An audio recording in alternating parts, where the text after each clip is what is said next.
How to turn off suggested videos on TikTok that you might like.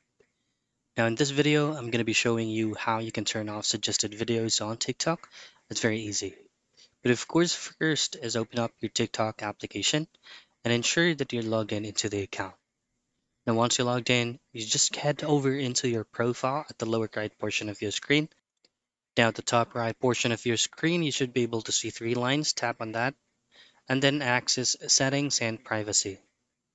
Now from here, just simply scroll down until you go into the field that says notifications.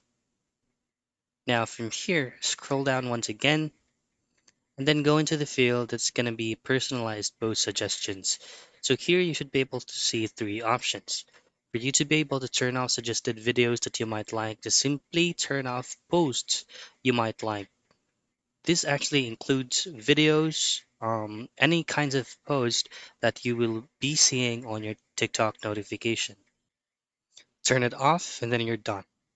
That's it. That's how you turn off suggested videos on TikTok that you might like.